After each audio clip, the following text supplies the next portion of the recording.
right. Credo, my bad, bro. Listen, I know that's your intro. I didn't mean to spit on that thing. You know what I'm saying? All right. Welcome to episode 256 of another wrestling podcast. I'm Credo. I'm the social assassin, Angry Cooter. Guys, we are streaming straight to your ears live from Beacon, New York at Beacon Podcasting. You might have listened to us before, but once again, you could watch us now on YouTube. We're streaming. We're out there for the visuals. We're out there for the audio, the lingual, all that fun stuff, guys. Who the fuck wants to look at this? I mean, really, why are we doing the video? We're trying to get some subscribers. I don't know. We want to. There's somebody out there for each of us, Tony. There's somebody out there that will appreciate what we have to offer the world, I think. Okay. So that's why we're out there. Guys, another wrestling podcast. We're all over the place, so check us out. It was a nice little holiday break. We threw some firecrackers up, had some barbecue. It's hot out. I'm still sweating like Patrick Ewing at the foul line. I think I said that before, but it's like I'm officially renaming the Batwoman to the Liv Morgan. The Liv Morgan. Yeah, because the way that she's just attached to Dominic Mysterio right now, that's like what my balls were doing on the leg there. You know, sweaty, hot Turkish taffy, melted squat. Wow. I mean, if AI can't visualize You're the one who that wanted for the you. visual aspect of this. Now here we go. Hey, I mean, AI's happening. We'll see what AI has to throw up there for that description. But guys, you know, it was a fun little break. 4th of July, it's summer, we're working, it's hot, into wrestling. Some of the biggest things happening. I think the only biggest thing I think we have to talk about, because we're going to talk about Money in the Bank. We saw it this past week. But one of the biggest things going around is John Cena. Mr. John Cena, You Can't See Me, is set to retire in 2025. I was confused at first. He announced it on Money in the Bank. Yeah. But he was like, you know, the Royal Rumble is going to be my last. Elimination Chamber is going to be my last. He basically said that WrestleMania this year was going, or next year, excuse me, was going to be his last WrestleMania that he's working a match on. No, yeah. And so, like, those kind of confused people because at the press conference afterwards, he made it more clear that he's working from January to December, his last year. We're going to have some big matches out there. So, like, at first I was like, oh, at WrestleMania, that's it? No, but the show is going to continue for that whole year. And I think, I mean, he deserves it. This guy held the PG era into what it is now. I mean, the guy's paid his dues. He's one of the greatest. He deserves the farewell tour. I'll give him that. But on the other hand, I really feel like this is because what do they have been touting lately is, another sellout, another sellout, another sellout. This guarantees that every single week is going to be that he's there. That's true. Is going to be a sellout. So you're going to put him in these huge arenas when the competition isn't exactly, you know, doing stellar numbers when it comes to attendance. And that's just another way of rubbing it in and making money, most importantly. Even on Netflix. I mean, people are going to probably want to see him on Netflix, too. So it's another little... Oh, true. This is why you're going to want to watch it live, right? Yeah. So I think they're going to make him a 17-time champion. You think he's going to pass Flair in that whole year? That's a record breaker. They've had that conversation on Busted Open, and I thought it was interesting because... Sure, he might be the greatest WWE champion of all time. And when you say 17 times, it's going to be John Cena. Yeah. But Bully said, at the end of the day, Flair did it all around the world, different companies. So he might be the greatest champion in the world as opposed to just the WWE. So, I mean, potato. Or is this just another ploy for Peacemaker 2? I think, is it just going to be one big...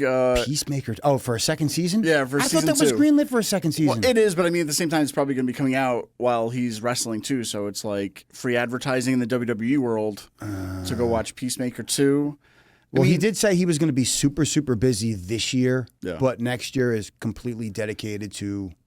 WWE, so that's cool. No, I'm happy for him. You know, he deserves it. No, and at least he gets to go out on his own terms a whole year. Like, granted, anything could happen, right? But I mean, Triple H couldn't even have a last match, had to hang it up, right? Some people don't get to have these kind of moments.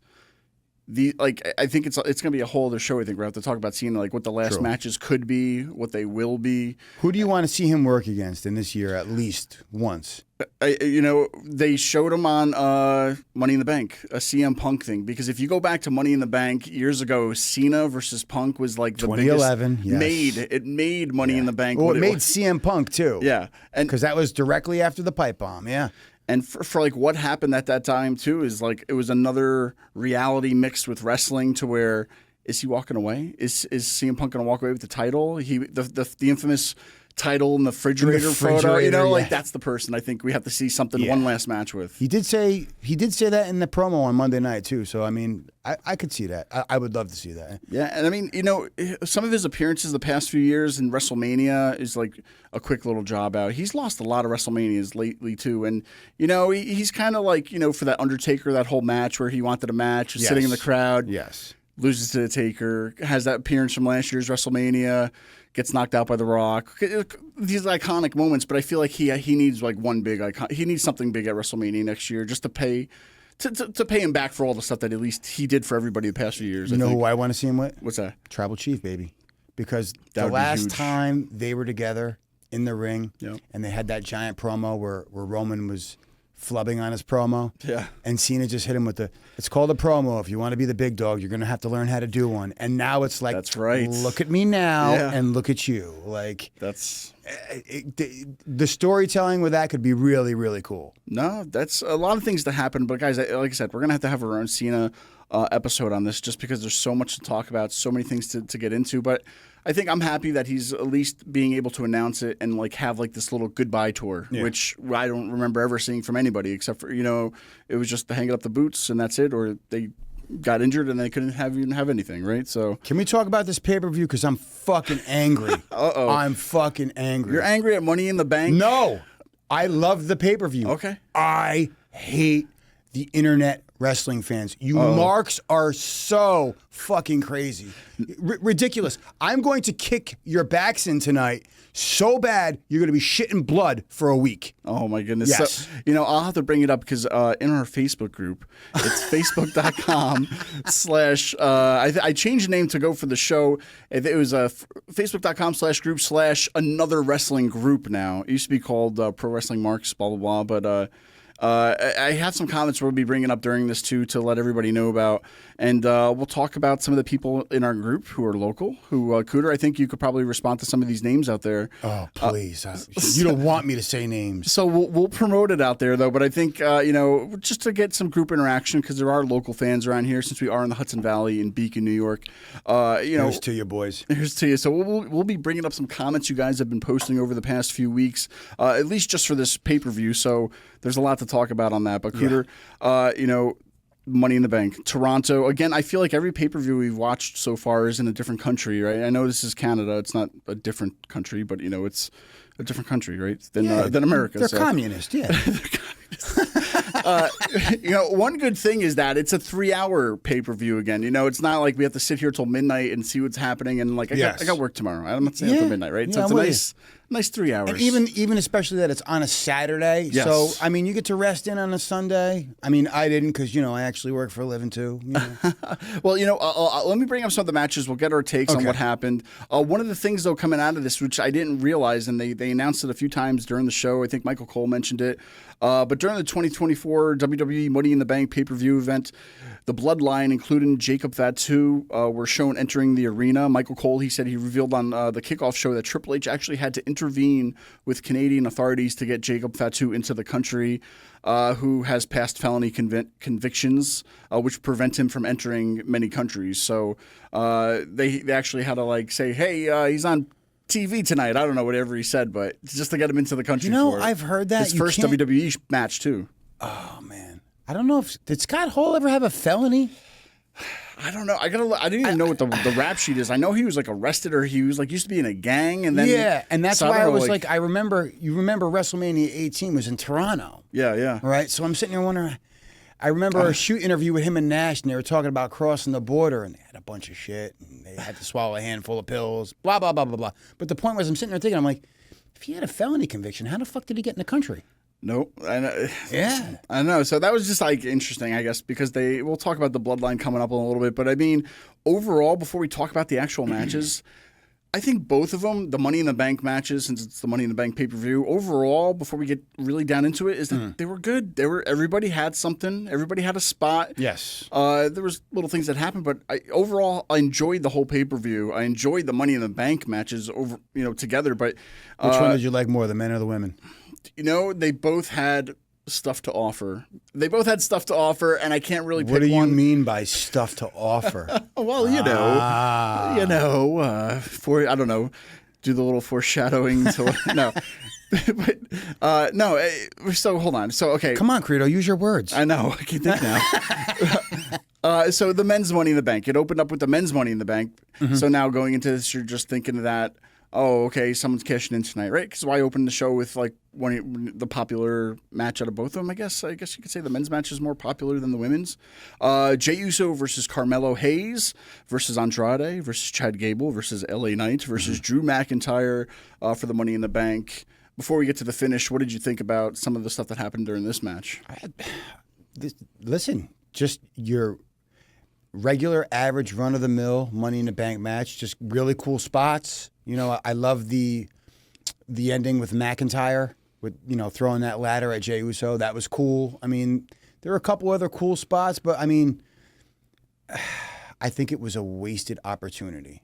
I think if you were going to have Punk come in, I would have had him cost him the briefcase.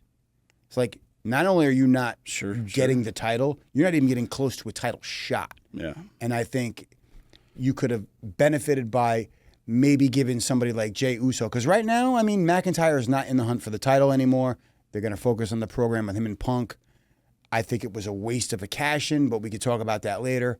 I feel like somebody like Carmelo Hayes could have benefited, or even Jey Uso. We've been calling him Main Event Jay for the last fucking year. Yep. Can we put him in a main event? Just saying. I mean, this was kind of your opportunity to maybe... The curtain jerker Jey Uso. Yeah, this way the marketing could match the branding. You know what I'm saying? Like, we're all about... Well, okay, so I do agree with you on some of the aspects with Punk and that happening. I think secretly, deep down, Triple H just maybe isn't a fan of this match compared to maybe what Vince might have been. I don't know, but maybe it was just too many things going on that we had to get rid of it. I guess, yes, it could add more to their story if we see Drew versus CM Punk finally happen, lot at SummerSlam. I mean, that's like the most place that I would put this kind of a match, right? So depending on what kind of match it is, whether it's like a back lot brawl outside, whatever. So no, but some of the things you mentioned, some of the spots, throwing the ladder in the face. How about Chad Gable falling nearly? I don't know how many. That was a big fall. I forgot about that. Oh shit, yeah. He fell from just probably inches from where the briefcase was actually hung, like dead flat, like a frog splash, and just. He was in crazy shape, man. I know, and he's showing why he should be in like these kind of matches now. But I mean, just that fall was brutal. A lot of people in the Facebook group, which we were mentioning, facebook.com/groups/another wrestling group. A lot of people know who Carmelo Hayes is. Used to be a former Northeast wrestler over here, so he was around our area wrestling a bunch. Christian Casanova was his former name, but of course, a lot of people in our group aren't liking him. I don't know. A lot of people, I've been seeing some hate for Carmelo. Did incredible in NXT. They keep, what's nice about this is that they can actually say he's a former NXT champion. It gives him some like credibility on the main show, whereas before with pre-Vince, it was like they can't mention like NXT doesn't exist. Like, where did this guy come from, right? Right. He had no accolades at all to even bring up. So, but Carmelo Hayes, I think, he moves like no other guy in the ring. I mean, he's a talented wrestler, a talented superstar. He's still working on the main roster. Give him some time to breathe on the main roster a little bit more. But I don't know. I think he's an incredible talent. He's still got a little ways to go. But I mean, in terms of in ring, I think he's miles ahead of say someone like Braun Breaker. Yeah, and. You fucking marks and your love for Braun Breaker. Now, I love me some Braun Breaker. Don't get me wrong. Yeah. But holy God, how can you sit here and complain about one guy and not the other when one is obviously far superior in terms of in-ring ability? Yeah. I can't. Yeah, because he had a little flub a few weeks ago on SmackDown. I think he said LA Knight's or someone's name in the promo. it happens, whatever. Things happen. Like, he's still getting used to it, but just like, I think it showcased him well in this kind of a match. He had some good spots with a lot of people. Him and Andrade on the ladder. I think I forget what they called it, but they flipped back onto it, both landing on it. He put some the people Spanish over. Fly, the Spanish Fly. Yeah, he that was put a some good people spot. over in some spots in that match. So I hope they look at him a little bit better in this. But everybody though, from nobody really had a bad outing. Everybody had a good spot. Who am I missing? If that was in that, it was McIntyre. It was Uso. LA Knight. LA Knight. And That's Andrade. yeah. So, granted, everything's setting up another match for SummerSlam to come. And a lot of people were disappointed, like, oh, it shouldn't happen here. Like you were saying, too, like, maybe Drew shouldn't have, why waste the cash in? Maybe there's just too much going on. It kind of gives them more momentum to have, like, this kind of a match. Because, like, CM Punk's not wrestling, hasn't wrestled in months since the Rumble. So it gives them something, yeah, he cost them it, but it's like, it's he hasn't had a match, so it's something else. Right? I didn't like it the night that I saw it. I loved it the following night. And I kept my mouth shut about it because I don't want to be that person who complains about it, because we're in a point where this is all about long-term storytelling now. We are past the days where everything has to happen now. Yep. They are building storylines for the next couple of months, and I like that. So I'm not going to judge something so fast right off the bat. These fucking marks need some patience. I know. Please, can we move on to another match that I want to crucify everybody over? Oh, which one? Oh, God. Sami Zayn and Braun Breaker. All right. Which I think it was good that Braun got the loss because he still looked amazing. Yes. I mean, there was nothing like, oh, he didn't need to win the IC championship. He's still building on his main roster credibility. Yes. And like, granted, he got a loss. It doesn't make him look weak because he's still strong in everything else that he's doing, right? So he got a loss. He needs a loss. He can't be that undefeated guy. I'm sick of undefeated streaks, right? So like, some guys got to lose sometimes, right? Is that where you're? No. The fact that some of these people are sitting there, how could you not put the belt on him? I'm sorry. His first match and his first major feud, and you want him to win the fucking title. And these are the same people who are going to cry if it actually happened. Oh, he wasn't ready yet. You're cramming him down our throats. Shut the fuck up. Just watch and enjoy it, because they're building a story. And not for nothing, Sami Zayn defeated Gunther for that title, who held it for over 600 days. And you mean to tell me that some daisy fresh rookie in his first match and his first major feud is going to be the one to take it off of Sami? So what you guys are trying to tell me is that title reigns mean nothing? Because that's essentially what they want. Oh, hot potato with the belt. Shut the fuck up. And these are the same people. Let me say this. One more thing. Yep. The same people who said that Braun Breaker should have won that match are the same ones that were pissed off that Solo got the win over Cody. And I'm just sitting here, it's literally the same thing. And not for nothing, Solo is somebody that they've been building up for, 2 years now? Yep. And he finally got a big win on somebody in a tag, so it's not like it really matters. It doesn't hurt not too Cody. fast. Let's keep going with Sammy, though. Yes, exactly. But that's my point. But No, those yeah. people were complaining at the fact that Braun didn't get it for a daisy fresh rookie, but you want to complain about somebody who's been there for 2 years and gradually building his way up to the main event. What the fuck is wrong with you? I know. I mean, so even look at Sami Zayn, a guy who a few years ago who looked like he could be, let go out of his contract because we just don't have anything for you. I thought at one point that was going to happen too. And like he had this weird, like, I don't know, whatever gimmick it was, to where it was just like, he's an incredible talent, but Vince just like, do this, like he didn't have like anything for him, make him look like a communist or something. I don't know I don't know what they were trying to make him look into, but Triple H knew how talented he was. Yeah. I mean, look from NXT, Triple H took over his career and kind of like made Sami Zayn a Hall of Famer in less than a year than what Vince did with him over the past few years coming from NXT. So you figure they had him a year prior to him winning those tag belts, doing a job to fucking Johnny Knoxville on the WrestleMania card. And I'm just sitting here, thank God Vince is gone, because if I have to see another rat trap in the middle of a fucking match on somebody who is as talented as Sami Zayn, Yeah, no. No, yeah, He I mean- deserves a long run with that belt. Yeah, He for does. sure. And, it was a great match. Like, nobody looked weak. Everybody looked strong. Or whatever you Yeah. want to say. Like, everybody had good spots on it.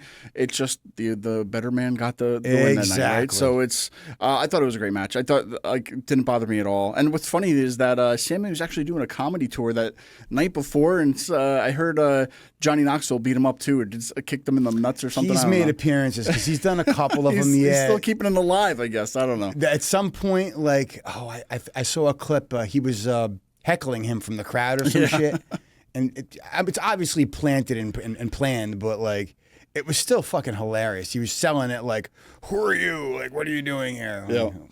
So, I mean, overall, it is what it is. But I thought it was a decent match. Whether whoever's complaining out there. So Damian Priest versus Seth Rollins for the World Heavyweight Championship.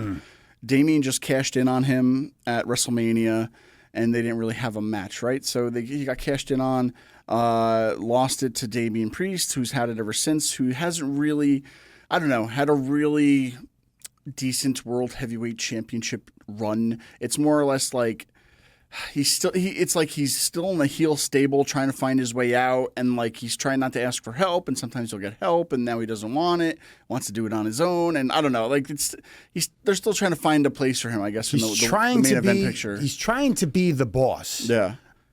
In Rhea's absence, because she was obviously the boss of that group when she was there, and now I feel like he's trying to find his spot. They're trying to make him boss everybody around. I want your help. No, I don't want your help. I want to look like a strong champion. I don't want to look like a paper champion. I don't want to be like Roman, who needed everybody to help him win these matches to keep this title reign. Like, I want to be recognized as somebody who defended the belt properly. Yeah. And like, I'm enjoying that aspect of that. Even on Raw the next night with the little chat that he had with Seth about their little, agreement. Mm-hmm. That was cool. Like, I want to see somebody who wants to be a fighting champion. I'm tired of outside interferences and Credo's favorite phrase, the dusty finish. Dusty finishes. Well, now that Mommy's back, it's going to be interesting to see what happens, because with this win and the failed cash-in due to CM Punk, Damian now meets Gunther at SummerSlam. And I mean, I don't know who else. I mean, Gunther, to beat Damian, I think is fair. I think it almost looks like Finn might cost him it somehow, some way.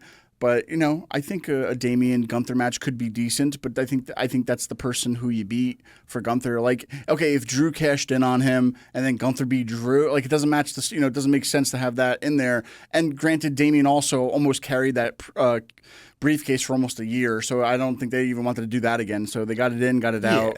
Yeah. Let people think about it for next year. So, not too bad of a match. Nothing crazy. I mean, if you wanted to take a pee during this, you could have taken a break. Like, I love these guys, but at the same time, there really wasn't a feud but built up into it. It was like from 1 week ago that, okay, we're going to have a match, and that was it, so. Pretty much. It was just a regular match. So no real story behind it, except for that it was basically built around the failed cash-in for CM Punk, and still builds up their feud for a possible SummerSlam match. So nothing too crazy with that one. Let's go to the ladies' Money in the Bank. Ladies' Money in the Bank, Chelsea Green. You don't even want to talk about the cash-in. Well, we could talk about the cash-in. How could you not talk about the match? Changed halfway through into a triple threat, and I was kind of enjoying that. Like, I was like, oh shit, I wasn't expecting this. Because if I thought he was going to cash in, I figured he would have waited till that's true. After the match, which is just walking in with some chops, being like, I don't care if you guys already had him. I can be both of you right now. Up. Yep, exactly. So, and Drew's incredible. Like, he looks, like he could kill anybody in that ring. So if you like, but this. It's quite a feud that's been built up with this, because I know people, like you said, people online hated it. We'll read some of the comments later, but I think it still just adds more fuel to the fire of when these guys actually do meet in the ring. And I feel like it's going to have to be in like a cage or a parking lot brawl kind of a match. I don't know. I don't know what you do with these two. It can't just be a regular one-on-one match. Where is SummerSlam going to be this year? SummerSlam, I think, is in Cleveland, Ohio. Who the fuck thought that was a good idea? Hometown of the Miz. Cleveland, yeah. Cleveland, I know. Just makes you think about when you summertime. walk through the parking lot at the stadium, you got to, walk across a bunch of piles of burnt LeBron James jerseys. Or as they call them, Cleveland Steamers. Well, that could be another. That's all I got, folks. That's only got one. But no, I mean, overall, I think once again, if you look at it, Damian had it for over a year. Okay, I could see them wasting this in one night, and that's fine to me. I mean, was it blatantly obvious that was what was going to happen, though? I feel like that was, I don't know. I think it was, because now it's almost like every time Drew shows up, like it's like, how's he going to get screwed out of this now? I feel like we've built that up enough to where now it's like second instinct. Like CM Punk's got to be here if Drew's doing this kind of a match, right? So yeah. But that's, I mean, like I said, Punk hasn't wrestled since the Rumble. And let alone even had more matches before that they need this kind of like story to help build to an actual match when he's cleared. Well, I'm enjoying the fuck out of it mostly because of the promo the next night between him and Seth. Yes. Because Seth was obviously pissed because now he can't challenge for the World Heavyweight title as long as Damian has it, which Damian said, yeah, don't worry about that bullshit because, we all got screwed and our gentleman's agreement is going to be based off of somebody else screwing us both. Yep. So, I mean, I think I said that earlier. Yeah, I love that about him. But the fact that now Rollins is like, yeah, your actions have consequences. So when you want Drew, you're not going to get to him. Yeah. I'm going to kick your fucking ass. I kind of like that. The fact that cash-in was obvious and the fact that they were going to go that route with Rollins kind of interjecting into it now, I'm like, all right, I'm willing to give it a chance because, yeah, I think it was obvious. I think it was unnecessary. But, again, I don't want to judge it because I want to see where it's going. And the next night, felt great about it again. No. I'm telling you, just got to wait. Just wait 24 hours before you get on your keyboard and start fucking clickety-clacking and sounding like a bunch of fuckboys. Digest it a little bit. Yeah. Let it sit. Let it marinate. Let it think about it. Take a dump. Come It's back. called a courtesy flush. Flush first, then finish. Oh, I love it. The courtesy flush. So, you know, You know what the courtesy flush is? Saving the draft on your tweet? Yeah. That's what that is. And you didn't don't let me get that part. publish it. Make it public. Yeah, just save it as a draft. It's the courtesy flush. Yeah, my goodness. No, so, overall, I mean, we're CM Punk fans, so you can't hate on us too much. Another Money in the Bank match. The women were doing good, too. Chelsea Green versus Io Sky versus Lyra Valkyria, which I have to keep looking at her name because I can't it doesn't roll off the tongue yet. She just has to be either like Lyra or Valkyria. It took you 5 years to get Io Shirai's name right. That's It's not Io actually Sky, not- or that's yeah, somebody no. different? No, Io Shirai. They changed it to Io Sky because people like you couldn't pronounce it. They all I can't tell. So Lyra Valkyria. What the fuck, Credo? This is a family show. What? That was versus Naomi versus Tiffany Stratton versus Zoe Stark for the women's Money in the Bank. All right.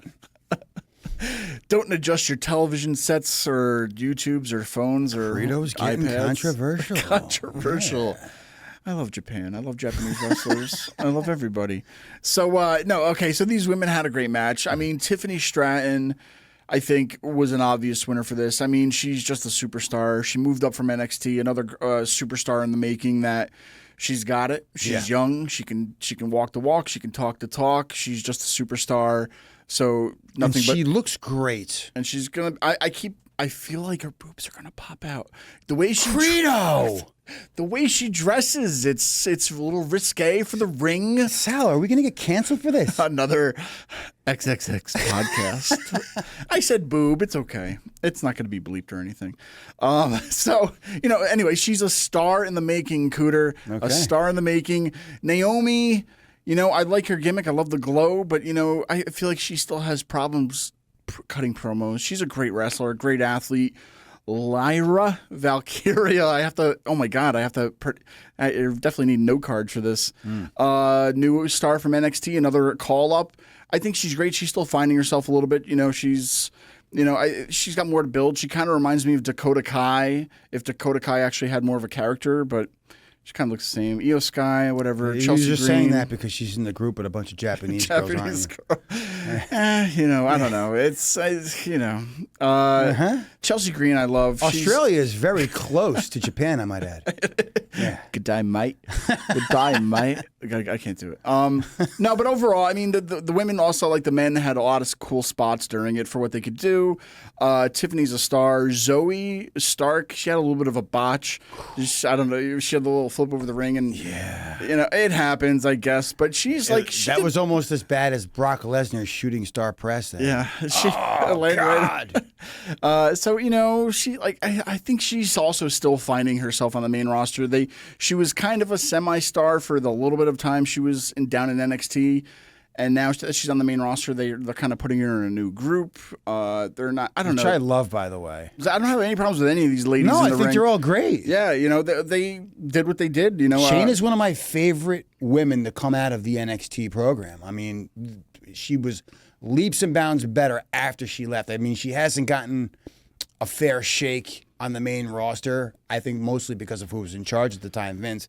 And now I think they look at her as somebody she's probably filling that Natty Neidhart role where she's a little bit older. You know what I mean? Like she's up there, but I think she's a seasoned vet.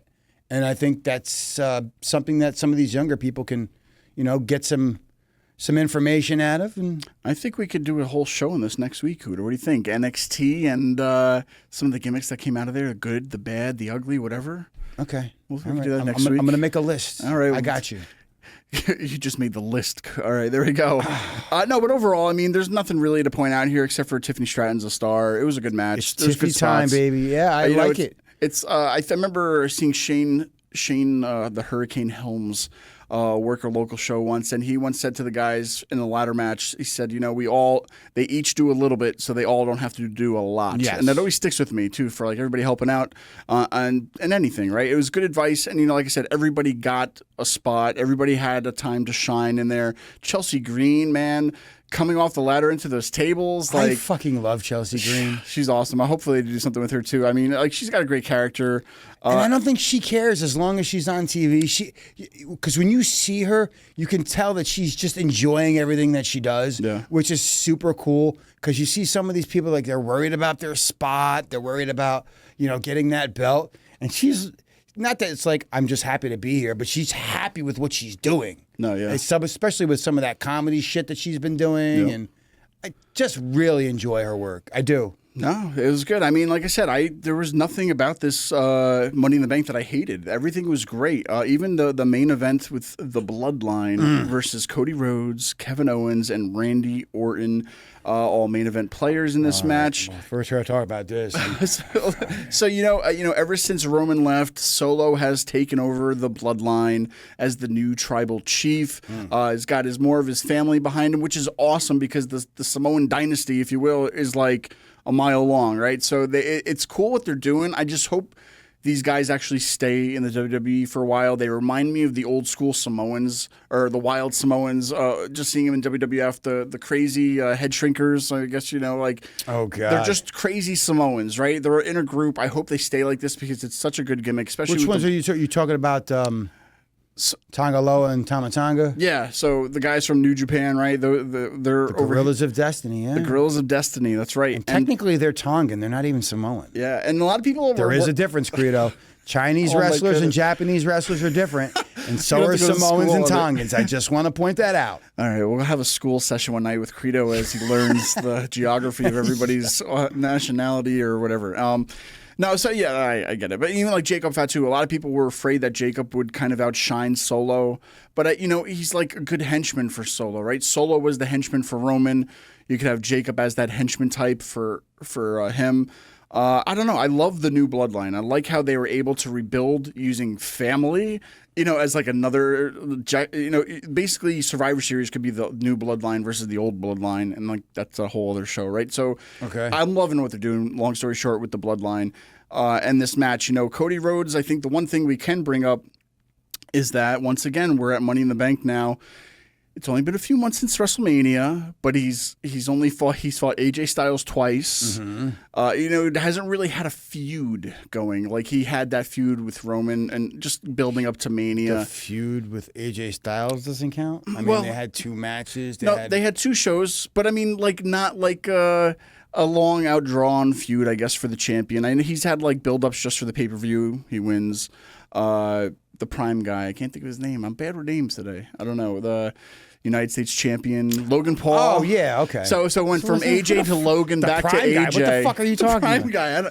I think of like little references in my head, so when I forget people's names, I just gotta like go to these other things that might help generate a name. But no, so Cody after Mania went from AJ to Logan to AJ to now or to this match, right? So it's only been a few short months, but. Like you said, he's still the champion. Kevin Owens still, in that main event spot with Randy Orton. They got the RKO kind of going with the shirts, maybe a future tag team champions. What did you think of this match, though? Because we got a lot of the biggest names going right here. Okay. Uh-oh. Are we already at home? No, I enjoyed the match. My one critique is on Tongaloa. My man needs to step his game up a little bit. Yeah. I mean, that one botch where he was going for the low blow. Oh, my God, I saw the replay. He had to go for the second one. He hit him in the head. Did you see that? What the fuck are you doing?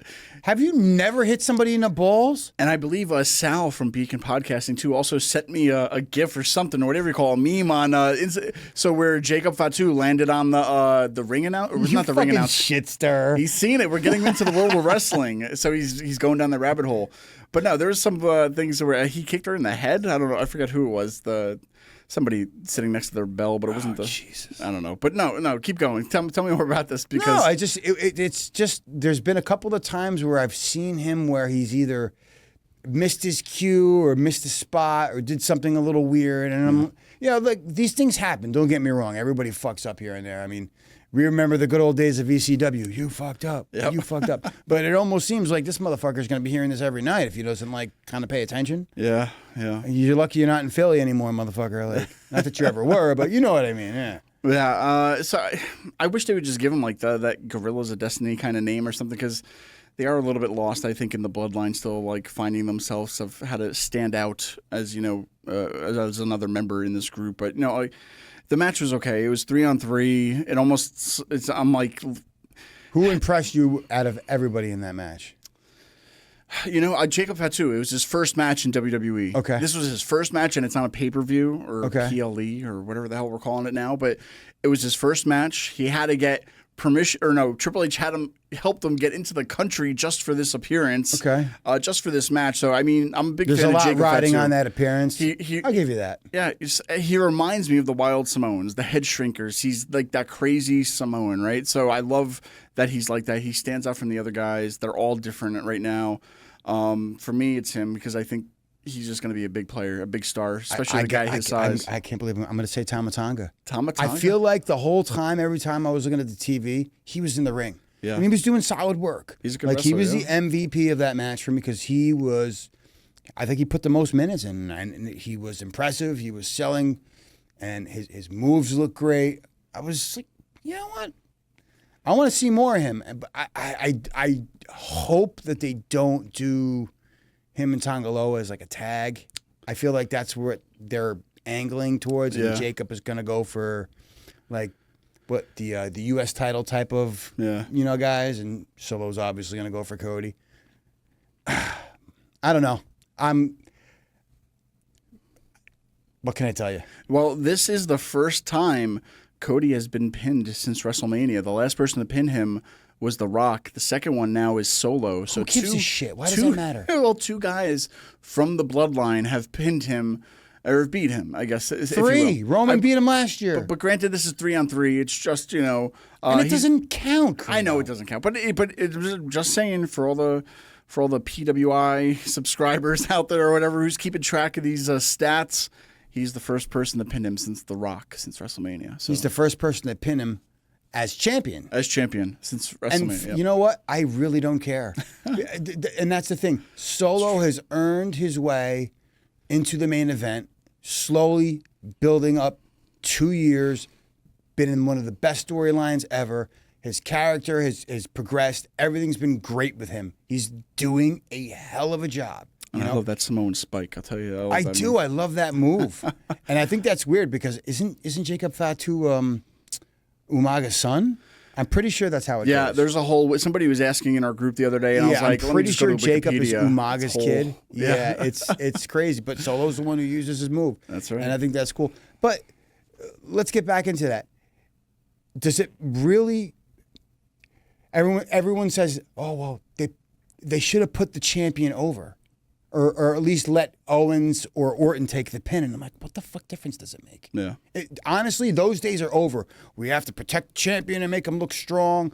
And you wanted Solo to look strong, so why don't you just have him pin Orton or Owens? And I'm sitting here thinking, if you're trying to progress the feud between him and Cody, why wouldn't you have him pin Cody in a tag? Because it doesn't mean shit. It was in a tag. It wasn't a one-on-one. And now you got your SummerSlam feud and match. And you there got you go. Solo versus Cody, man. That's it. And it's 3-on-3, so it's like, yeah, I said he's the first person to pin him, but once again, it's a 3-on-3 match. It's not, one-on-one, so a lot of stuff happened to it. So, I mean, all in all, the show was great. I didn't mind it. I loved the Money in the Bank.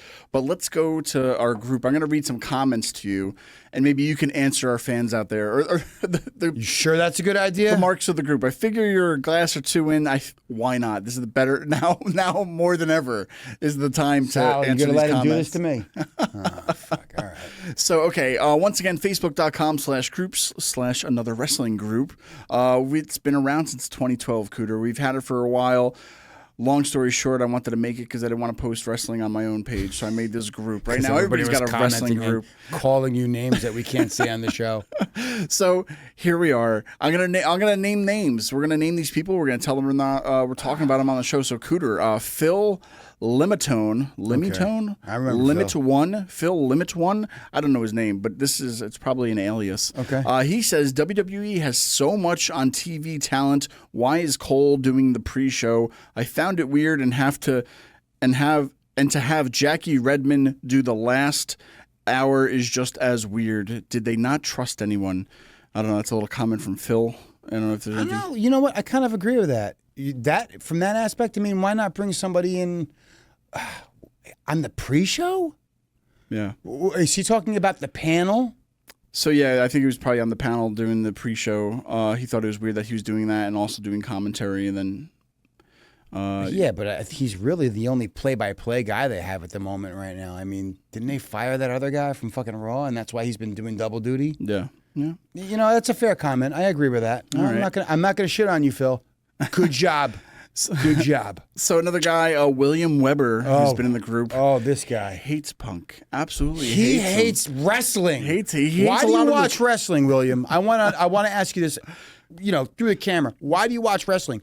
You never say anything positive about anything. Oh, well, it's good. Well, this is what he had to say. He's like, ugh, what terrible decisions on the first two matches. Wow, what a shit show. So I respond. I said, great wins. Everybody, they had good wins, whatever. Let me guess. The first two matches were the Money in the Bank. And is that Sami Zayn? Yep. Yeah. And then he complained. That Solo got the pin on Cody, too. I saw these comments. You are one of those guys that should just stop wrestling. Because you either didn't get your, perfect cup of coffee with the right amount of sugar and cream right when you wanted it. You had to wait that extra 5 seconds. Just stop watching. Or just stop commenting on it. You might lower your blood pressure and cholesterol a little bit, Well, like I said great wins. He also responded with, hell no, worst decisions in Triple H era. Give the only guy who's won a world title the briefcase when he's just going to get screwed out of it and bury Braun Breaker. Who buried Braun Breaker? It was his first match and his first feud. You want him to be the champ? You're a fucking idiot. You're an idiot. Well, I reminded him. I said it's a B pay-per-view setting up SummerSlam, so it's okay, right? Like you don't have to have anything major on the show or major upsets, right? So it's a B pay-per-view, right? So, but he responded. He responded with, no, it's honestly terrible, and even worse, you wasted a Money in the Bank cash-in to advance a story that didn't need it and involves Punk ass. That's the thing. That's what you're saying. If you would have waited for the next night, I think afterwards it made more sense. When you involve Rollins and you have that storyline with him being pissed off because he felt like he was affected in a match, there's plenty of ways for this to play out, and I like the way that they do this kind of stuff to leave their options open. Yeah. It is. It's just called good storytelling. Maybe you should watch something like, I don't know, AEW. If you just want to see, 80-star matches from fucking Meltzer with no story behind them for no reason. Watch that, William. Yeah, try that. Well, Lisa Burnett agreed with him. She said, agreed. Women did their thing, though. I just can't stand TIFF time, LOL. So she just hates some of the people out there. No. That's fair. Nothing too big You're not to going to say. like everybody. No, yeah.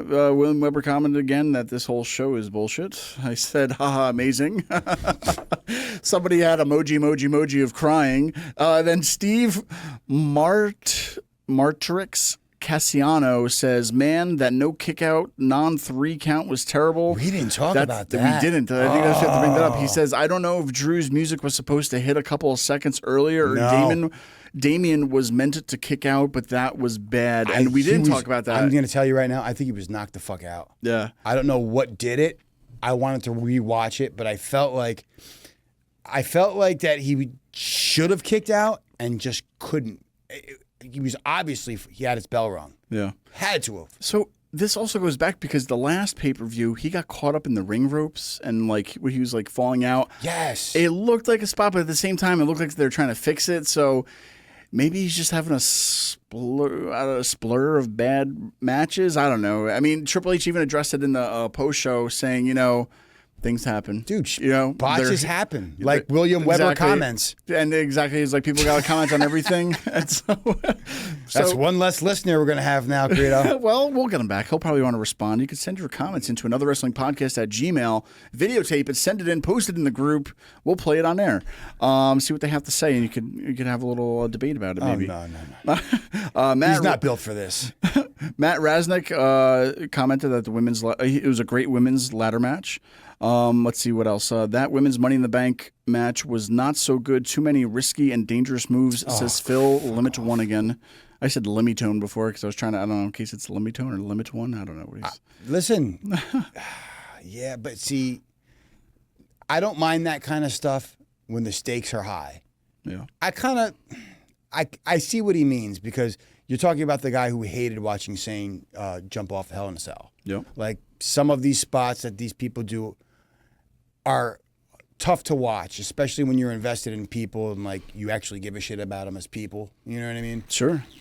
I get it, but at the same time, listen, it's a ladder match. It's not like it's not like Sting's retirement match where we need Glass and Darby Allin jumping out of an airplane, skydiving, and I don't know. If they cut somebody off right before they finished what they were going to. I gotta wait, I'm getting cues, hold on.